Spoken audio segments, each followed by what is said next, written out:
श्री शिवाय नमस्तुभ्यं।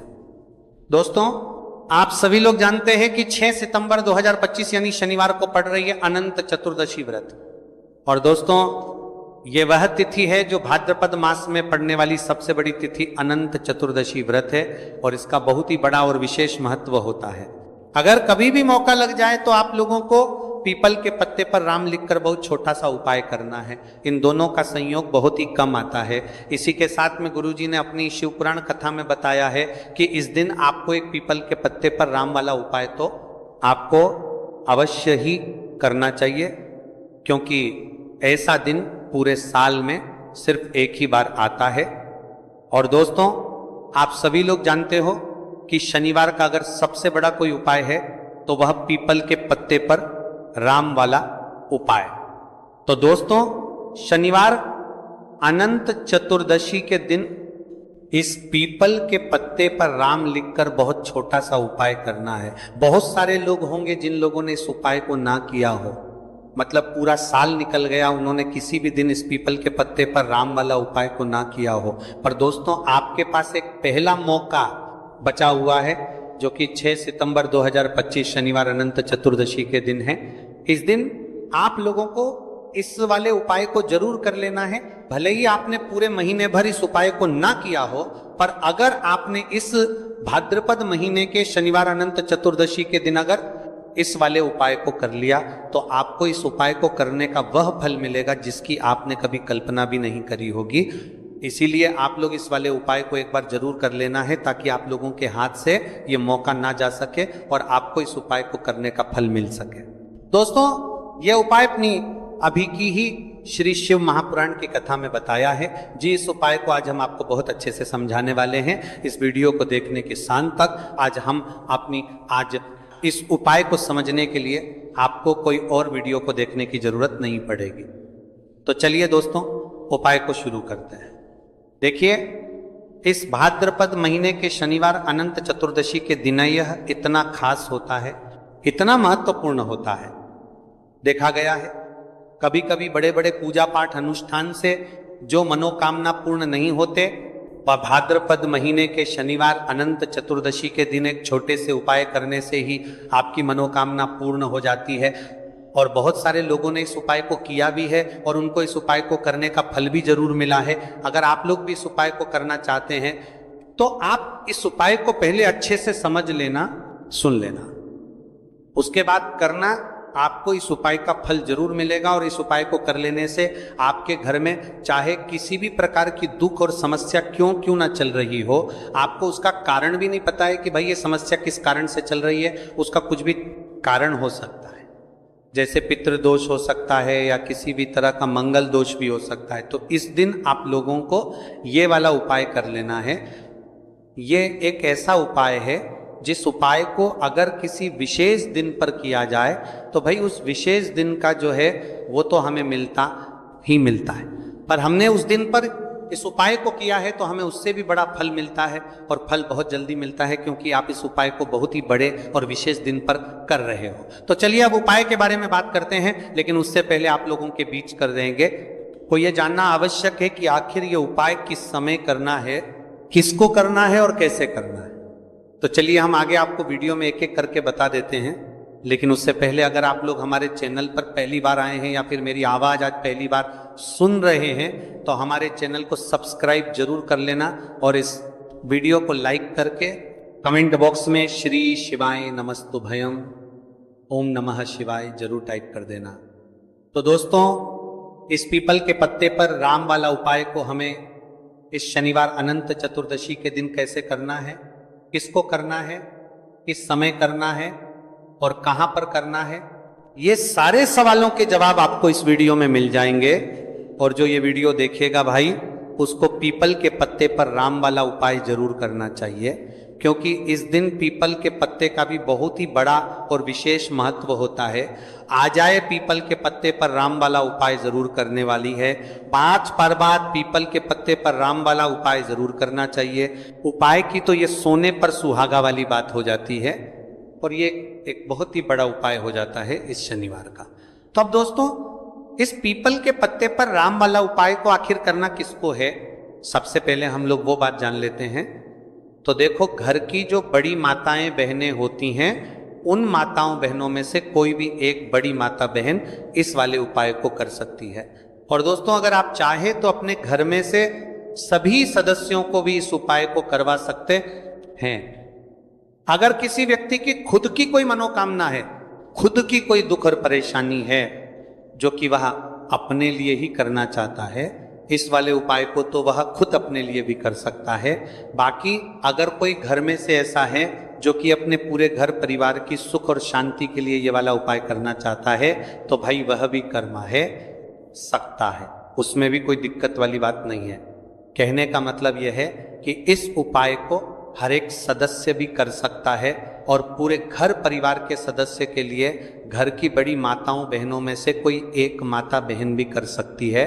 माताएं बहनें अगर घर में उपस्थित ना हो या वह ये वाला उपाय ना कर पा रही हो, तो फिर घर का कोई बड़ा सदस्य भी इस पीपल के पत्ते पर राम वाला उपाय को कर सकता है, चाहे फिर वह पुरुष ही क्यों ना हो, उसमें कोई भी दिक्कत वाली बात नहीं है। उसके बाद में दोस्तों जो अगला प्रश्न निकल कर आता है वह यह आता है इस उपाय को लेकर कि आखिर इस उपाय को हमें किस समय करना है, सुबह के समय करना है कि शाम के समय करना है। तो देखो, इस वाले उपाय को आप लोग सुबह के समय भी कर सकते हो और शाम के समय प्रदोष काल में भी कर सकते हो। अब अगर आप पूछो कि भाई साहब सबसे उत्तम समय कौन रहेगा इस पीपल के पत्ते पर राम वाला उपाय को करने का, तो हम आपसे बस यही कहेंगे कि इस उपाय को आप सुबह के समय करेंगे तो ज्यादा बेहतर होगा। बाकी अगर प्रदोष काल शाम के समय भी करेंगे तो भी अच्छा होगा, उसमें कोई भी दिक्कत वाली बात नहीं है। तो अब दोस्तों, जो अगली सबसे बड़ी और महत्वपूर्ण बात आती है वो ये आती है कि सुबह अगर हम उपाय को करेंगे तो हमें कितने बजे से लेकर कितने बजे तक के बीच में करना है, और शाम के समय प्रदोष काल में करेंगे तो हमें कितने बजे से लेकर कितने बजे के बीच में करना है। तो देखो, सुबह जितनी जल्दी हो सके आप उपाय को करने की कोशिश करना। बाकी अगर किसी कारणवश लेट भी हो जाओ, थोड़ी देर भी हो आए, तो 10 या 11 बजे तक भी आप उपाय कर लेना, पर 12:00 बजे से ज्यादा देरी ना हो, ठीक है, इस बात का ध्यान रखना। उसके बाद में दोस्तों, अगर शाम के समय प्रदोष काल की बात करें, प्रदोष काल का जो समय है होता है वह शाम के 6 बजे से शुरू हो जाता है। मतलब शाम के 6:00 बजे से लेकर 7 बजे के बीच का जो समय होता है, ये समय प्रदोष काल का समय होता है। तो आप इस उपाय को 7 या 8 बजे के बीच में भी कर सकते हो, मतलब शाम के 6 बजे से रात 8, कभी भी इस वाले उपाय को कर सकते हो, उसमें कोई भी दिक्कत वाली बात नहीं है। हमें किसी भी दिन आपको पीपल के पत्ते पर राम लिखकर बहुत छोटा सा उपाय करना है, ऐसा समझ लीजिए। जितने भी आपके शत्रु हैं, जो भी आपके विरोधी हैं, दुश्मन हैं, जो आपको हर तरफ से परेशान कर रहे हैं, अब उन शत्रुओं की अकड़ निकलेगी, शत्रु का किया कराया भी तुरंत हट जाएगा जब शनिवार में आप इस छोटे से उपाय को करेंगे। तो देखिए, आज की वीडियो विशेषकर उन लोगों के लिए ही है जो अपने जीवन में शत्रुओं से और दुश्मन से बहुत ज़्यादा परेशान हो चुके हैं। देखिए, जगत जननी माँ जगदम्बा का हम शनिवार में पूजन करते हैं और उनसे जुड़े हुए उपाय करते हैं। साथ ही साथ आपको बता दें कि शनिवार में संकट मोचन हनुमान जी का पूजन करने से और उनसे जुड़े हुए कुछ उपाय करने से जीवन के बड़े से बड़े कष्ट भी क्षण भर में दूर हो जाते हैं। तब बहुत कम समय में आपके शत्रु और आपके विरोधी आपके जीवन से दूर हो जाएंगे। आपके दुश्मन लाख कोशिश करने के बाद भी आपका बाल भी बांका नहीं कर पाएंगे अगर आप शनिवार में इस छोटे से उपाय को कर लेते हैं। आप देखिए, आज का जो समय है ये कलयुग का समय है, और कलयुग के एकमात्र देवता जो अपने भक्तों के जीवन से सारे कष्टों को दूर कर देते हैं वह स्वयं है संकट मोचन हनुमान जी। और संकट मोचन हनुमान जी का पूजन अगर आप शनिवार में करते हैं और उनसे जुड़ा हुआ ये छोटा सा उपाय अगर आप शनिवार में किसी भी दिन कर लेते हैं, तो ऐसा समझ लीजिए आपके जो शत्रु हैं, आपके जो विरोधी, आपके जो दुश्मन हैं, ये किसी भी तरह से आपको परेशान करने का प्रयास कर लें, आपका बाल भी बांका नहीं कर पाएंगे। दूसरी चीज, अगर आपके शत्रु ने आपके ऊपर कोई भी तंत्र मंत्र करवा रखा है, कोई भी जादू टोना, कोई भी ब्लैक मैजिक आपके ऊपर करवा दिया है या करवाने का प्रयास कर रहे हैं, ऐसा समझ लीजिए वो क्या कराया आप तक पहुंचेगा ही नहीं। और अगर आप तक पहुंच गया है, कोई भी ब्लैक मैजिक तुरंत हट जाएगा जब आप इस छोटे से उपाय को शनिवार में करेंगे। देखिए, उपाय छोटा है लेकिन बहुत महादिव्य चमत्कारी है। मतलब उपाय को करने में ना तो आपका ज्यादा समय जाएगा, ना ही इसमें आपके ज्यादा पैसे लगने वाले हैं। और ऐसा समझ लीजिए कि एक बार ही अगर आपने इस उपाय को शनिवार में कर लिया तो इसका महादिव्य चमत्कार आप खुद देख लेंगे। तो शनिवार के जो 9 दिन होते हैं ये बहुत ही सिद्ध दिन होते हैं। मतलब शनिवार के दिनों में 9 माता रानी हमारे घरों में आती हैं, अपने भक्तों के जीवन से कष्टों को दूर करती हैं। साथ ही साथ आपको बता दें कि शनिवार के टाइम पर जब भी आप संकट मोचन हनुमान जी के उपाय करते हैं तो माँ दुर्गा की आपको असीम और विशेष कृपा मिलती है। माँ दुर्गा आपसे बहुत जल्दी प्रसन्न होती हैं और आपके सारे संकटों को वह दूर कर देती है। तो पीपल के पत्ते में और पीपल के पेड़ में होता है। देवी देवताओं का वास पीपल के पेड़ में श्री हरि विष्णु साक्षात माँ लक्ष्मी वास करती हैं। पीपल के देव में हमारे पितरों का वास होता है। पीपल का जो पेड़ होता है इसका पूजन करने से शनिदेव की कृपा, उनका आशीर्वाद मिलता है। और पीपल का पत्ता जो है, इसका उपाय शनिवार में करने से व्यक्ति के जीवन से बड़े संकट और कष्ट दूर हो जाते हैं, जिसमें कि शत्रु और आपके दुश्मन जो हैं ये पूरी तरह परास्त हो जाएंगे, चारों खाने चित हो जाएंगे और कभी भी आपका कुछ नहीं बिगाड़ पाएंगे। अगर ये उपाय आप करते हैं तो देखिए, ये उपाय स्त्रियां भी कर सकती हैं, पुरुष भी कर सकते हैं। किसी भी दिन आप इस उपाय को कर सकते हैं, ठीक है ना। इसमें दिन आपको नहीं देखना है कि किस दिन करें, जिस दिन आप चाहा उस दिन इस उपाय को आप कर सकते हैं। तो शनिवार अनंत चतुर्दशी के दिन आपको पीपल का पत्ता तोड़ना नहीं है, उससे एक दिन पहले ही तोड़कर आप पीपल का पत्ता ले आए, या गिरा हुआ जो पत्ता होता है पीपल का वो आप ले लें, ठीक है ना। बस इस चीज का आपको ध्यान रखना है कि शनिवार अनंत चतुर्दशी के दिन पीपल के पेड़ से कोई भी पत्ता हम नहीं तोड़ते हैं। इस चीज का आपको विशेष ध्यान रखना है। तो आपको लेना हो है पीपल का एक पत्ता और शुद्ध जल से उसे साफ कर लेंगे पहले, जिससे कि धूल मिट्टी अगर पीपल के पत्ते पर हो तो वो हट जाए। फिर गंगा जल का थोड़ा सा छिड़काव यानी थोड़ी सी छींटे आपको इस पीपल के पत्ते पर मारनी है और इस पीपल के पत्ते को फिर कपड़े से पोंछकर आपको साफ कर लेना है, बिल्कुल सुखा लेना है। अब आपको लेना है थोड़ा सा सिंदूर, जो केसरिया वाला सिंदूर आता है जो हम संकट मोचन हनुमान जी को चढ़ाते हैं, वह केसरिया सिंदूर आपको लेना है। थोड़ा सा जल डाल के से गीला कर लेंगे और इसी सिंदूर से इस पीपल के पत्ते पर आपको भगवान राम का नाम लिखना है। अब किससे लिखेंगे? माचिस की तीली ले सकते हैं, उससे लिख सकते हैं। किसी भी तरह से आपको भगवान राम का नाम इस पीपल के पत्ते पर लिखना है। लिख लिया। एक आपको चमेली के तेल का या सरसों के तेल का दीपक तैयार करना है और एक कोई भी आपको लेनी है मिठाई में यहाँ पर आप बूंदी का प्रसाद ले सकते हैं, बेसन का लड्डू ले सकते हैं, और अगर आप इमरती ले लेते हैं तो ये और भी उत्तम है। देखिए, इमरती का जो भोग होता है ये संकट मोचन हनुमान जी को बहुत ज्यादा प्रिय है। अब ये सारी चीजें लेकर आपको जाना है संकट मोचन हनुमान जी के मंदिर में। तो देखिए, सबसे पहले आपको संकट मोचन हनुमान जी के सामने ये दीप प्रज्वलित करना है जो आप लेकर के गए हैं। चाहे आपने चमेली के तेल का दीपक तैयार करा है या सरसों के तेल का, सबसे पहले दीपक आप जला देंगे और दीप जलाने के बाद आपको जो पीपल का पत्ता आप लेकर के गए थे वह पत्ता आपको संकट मोचन हनुमान जी को अर्पित करना है, वहां चढ़ाना है। और जो भी भोग में आप लेकर के गए हैं, चाहे आपने बेसन के लड्डू लिए, बूंदी का प्रसाद लिया या फिर इमरती, जो भी कुछ आपने लिया है उसका भोग लगाना है। और संकट मोचन हनुमान जी से आपको प्रार्थना करनी है कि हे जगत का कल्याण करने वाले संकट मोचन हनुमान जी, संकटों को हरने वाले मेरे जीवन से शत्रु और दुश्मनों को भी दूर कर दीजिए। शत्रु का किया कराया तंत्र मंत्र सब कुछ हट जाए, ऐसी कृपा मुझ पर कीजिए। इस तरह से आपको प्रार्थना करनी है और 108 बार जय श्री राम, जय सीताराम, जय श्री राम, जय सीताराम, जय श्री राम, जय सीताराम, इस तरह से आपको जयकारा लगाना है। क्योंकि भगवान राम का नाम संकट मोचन हनुमान जी को सबसे ज्यादा प्रिय है, तो जयकारा लगा देंगे। और देखिए, अगर एक बार हनुमान चालीसा पढ़ पाए तो आप एक बार हनुमान चालीसा ऐसा ऐसा जरूर पढ़ें, ठीक है ना। ज्यादा बार नहीं तो एक बार जरूर पढ़ें। जयकारा तो आपको बिल्कुल से लगाना है।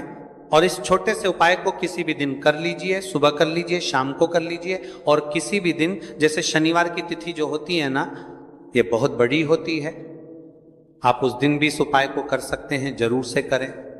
शत्रुओं और दुश्मन, आपके जो विरोधी हैं, ये पूरी तरह चारों खाने चित हो जाएंगे और आपका बाल भी वहां का नहीं कर पाएंगे।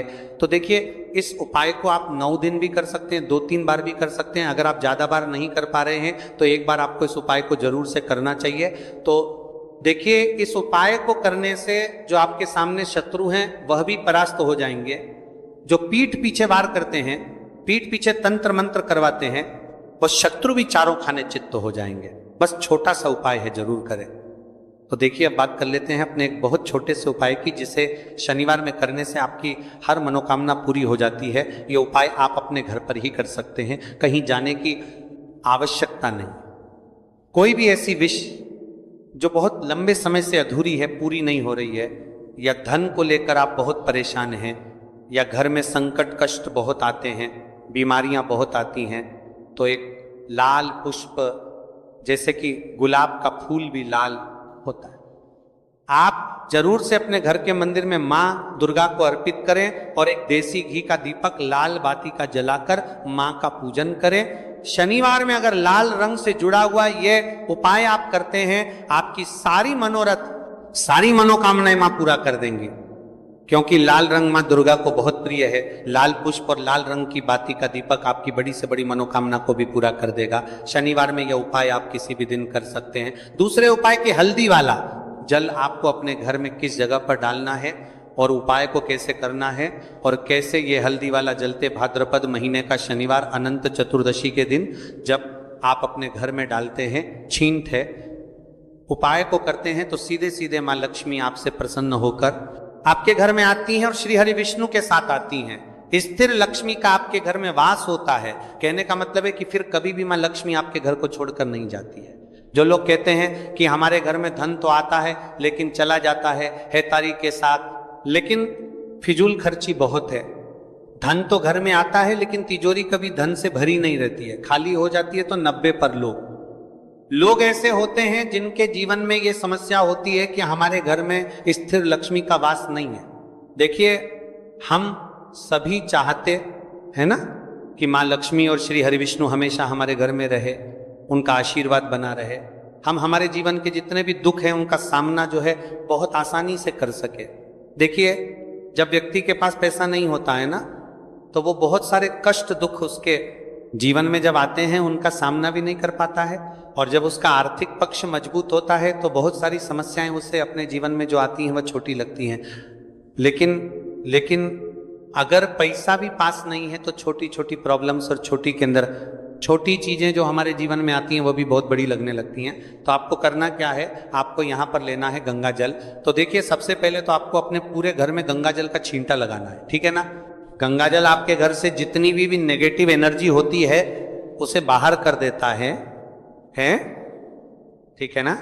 गंगा जल का छिड़काव जब आप करते हैं, उसके बाद कोई पूजा पाठ करते हैं, कोई उपाय करते हैं, वो पूरी तरह से सफल होता है, क्योंकि आपके घर में पॉजिटिव एनर्जी, सकारात्मक ऊर्जा आ जाती है, ठीक है ना। तो इतना करने के बाद आपको क्या करना है, एक लोटे के अंदर या एक कटोरी किसी भी चीज के अंदर आपको अपने घर का शुद्ध जल लेना है, ले लिया। उसके बाद पिसी हुई हल्दी उसके अंदर मिलानी है, मिला दी। जब हल्दी आपको मिलानी है, ठीक है ना, उस समय आपको श्री हरि विष्णु का ध्यान करना है। श्री हरि विष्णु से प्रार्थना करनी है कि मेरे घर में धन बढ़े और कभी भी मेरे घर की जो सुख समृद्धि है उसमें कमी ना आए, ठीक है ना। जब आप जल मिला लेंगे उसके बाद आपको तुलसी का एक पत्ता लेना है। तुलसी का पत्ता पहले ही तोड़ लें। शनिवार अनंत चतुर्दशी के दिन भूलकर भी आपको नहीं तोड़ना है तो वाले दिन नहीं तोड़ेंगे, उससे पहले ही तुलसी का पत्ता तोड़कर रख लें। अगर आपके घर में तुलसी का पौधा इस टाइम सूख गया है, नहीं है, तो जहां पर भी आपको तुलसी का कोई पत्ता मिल जाए, एक पत्ता आप ले आए। उस तुलसी के पत्ते से आपको अपने पूरे घर में उस हल्दी वाले जल का छींटा लगाना है। सबसे पहले घर के मंदिर में लगाएंगे, ठीक है ना। फिर जितने भी रूम है, कमरे हैं, वहां पर लगाएंगे, घर के मुख्य द्वार पर लगाएंगे। इस तरह से जब आप उपाय करते हैं तो आपके घर घर में कभी भी धन की कमी नहीं होती है, धन में वृद्धि होती चली जाती है और धन आपका हमेशा बढ़ता है। देखिए, अगर तुलसी का पत्ता आपको नहीं मिलेगा, और कई के सच्चे कभी भी ये करते हैं, आपको पत्ता दुनी है और दुनी है जिसके तुलसी का पत्ता लगाकर छात्र था पर था और उनके नौ लता है, तब आप किसी भी छोटी सी पूजा वगैरह की जो चम्मच होती है उससे भी छींटा लगा सकते हैं। तो देखिए, जब भी आप अपने घर में शनिवार अनंत चतुर्दशी के दिन हल्दी के पानी का छींटा लगाते हैं तो इससे श्री हरि विष्णु माँ लक्ष्मी के साथ आपके घर में आते हैं और स्थिर रूप से आते हैं। ये मतलब कभी भी आपके घर को वो छोड़कर नहीं जाते। तो देखिए, हल्दी जो है ये जुड़ी है श्री हरि विष्णु से, आपकी कुंडली में गुरु को मजबूत करती है, आपके जीवन में सुख और सौभाग्य को खींच कर लाती है, धन को खींच कर लाती है, माँ लक्ष्मी को प्रसन्न करती है। जिस तरह से हल्दी खाने का स्वाद बढ़ा देती है, बहुत बड़ी बड़ी बीमारियों को दूर कर देती है, उसी तरह से ये आपके जीवन को भी सुख से भर देती है। अगर के उपाय आप सही तरीके से कर लेते हैं तो दोस्तों, ये थे पूज्य गुरुजी द्वारा बताए गए कुछ बहुत ही खास उपाय। अगर आपको जानकारी अच्छी लगी हो तो वीडियो लाइक करिएगा। मिलते हैं फिर एक नए वीडियो के साथ। श्री शिवाय नमस्तु भाई।